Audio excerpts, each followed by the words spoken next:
ایک لمحے کے اندر دنیا تبدیل ہوئی، ایک لمحے کے اندر، اور پھر وہ دعائے رسول صلی اللہ علیہ وسلم اس کی معراج ہمیں نظر آتی ہے کہ رہتی دنیا تک آپ کے علم کے چرچے ہیں۔ جی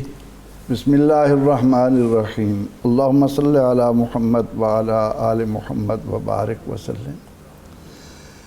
حضور نبی اکرم رحمت عالم صلی اللہ تعالی علیہ وسلم یار غار کو اپنے ساتھ لے کر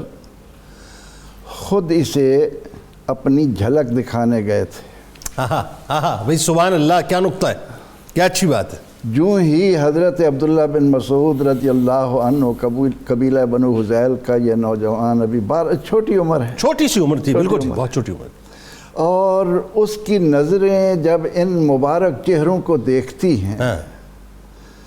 تو بس اسی وقت سے وہ کہتے ہیں نا کہ زلفوں کے اسیر ہو جانا، اور جلد آ کر کلمہ پڑھ لیا۔ اور کلمہ پڑھنے کے بعد ان کی سب سے بڑی آرزو تمنا جو نظر آتی ہے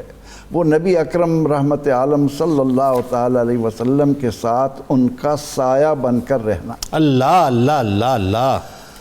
اب یہ چھٹے نمبر کے مسلمان ہیں، خود فرماتے ہیں کہ میں چھٹے نمبر پر مسلمان ہوا ہوں۔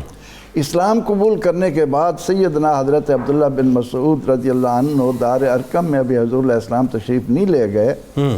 تو جو چند ساتھی ہیں وہ کہتے ہیں کہ اللہ کے نبی علیہ السلام پر جو اللہ کا کلام اتر رہا ہے وہ ابھی مشرکین نے سنا نہیں، کاش کہ کوئی ہم میں ایسا ہوتا جو ان کو قرآن سنا سکتا تو یہ آگے بڑھے۔ اب نحیف و نزار ہیں، قد بھی زیادہ نہیں ہے، جی، اور خاندانی پس منظر بھی مکہ میں کوئی ایسا نہیں ہے کہ آپ قبیلے والے ہوں اور طاقت رکھتے ہوں۔ بالکل ٹھیک۔ انہوں نے فرمایا کہ میں جاؤں گا، میں سناؤں گا۔ وہ کہنے لگے نہیں، ہم چاہتے ہیں کہ ان کی ایذاؤں سے، ان کی تکلیفوں سے بچنے کی خاطر کوئی ایسا فرد ہو کہ جس پر وہ ہاتھ نہ اٹھائیں، ان کو تکلیف نہ دیں۔ فرمانے لگے کوئی بات نہیں، مجھے جانے دو۔ آپ گئے اور جو ہی مسجد حرام میں پہنچے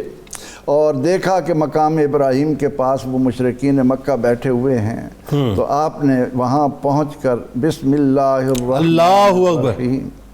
الرحمن علم القرآن، اللہ اللہ اللہ، آپ نے جب یہ وجدانی کیفیت کے ساتھ ایک جذب میں ڈوب کر اللہ کے کلام کو تلاوت کرنا شروع کیا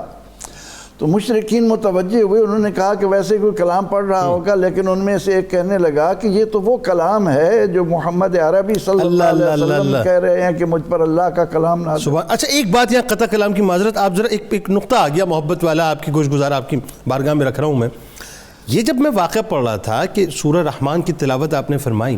میں عموماً سوچتا تھا کہ سورہ رحمان سے اتنا پیار کیوں ہے لوگوں کو، یعنی اسے زینت کہا گیا قرآن کی، اتنا جب بھی سورہ رحمان کی تلاوت ہوتی ہے ہمارے قلوب کی کیفیت مختلف ہو جاتی ہے۔ مجھے ایسا لگتا ہے کہ اللہ تبارک و تعالیٰ نے اپنے اس بندے کے ذریعے سے جو یہ سورہ رحمان کو مزید رفعت عطا فرمائی کہ جب انہوں نے تلاوت فرمائی، یہ وہ خوش نصیب انسان ہیں جنہوں نے 70 صورتیں قرآن پاک کی نبی اکرم رحمت عالم صلی اللہ علیہ وسلم سے براہ راست سن کر یاد کی ہیں، اللہ اللہ اللہ، اور قرآن سنا کر لہو لہان ہو کر آ گئے۔ اللہ، مشرکین نے کہا، یہ آپ کے جو ساتھی تھے وہ کہنے لگے کہ ہم تو پہلے ہی ڈر رہے تھے کہ آپ کے ساتھ کہیں ایسا حادثہ نہ ہو جائے، بلکہ جتنا تشدد ہوتا اتنے پر فرمانے لگے نہیں میں جاؤں گا۔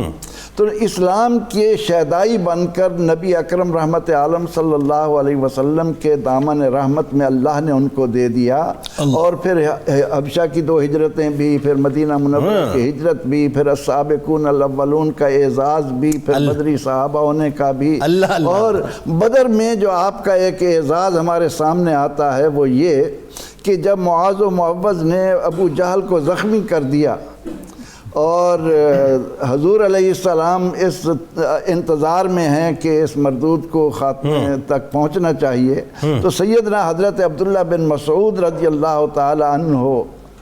ابو جہل کو جہنم میں دھکیلتے ہیں، اور نبی اکرم رحمت عالم صلی اللہ علیہ وسلم کی بارگاہ میں شاداں و فرحاں آتے ہیں۔ حضور علیہ الصلوۃ والتسلیم خوش ہو کر اپنی تلوار مبارک، سبحان اللہ،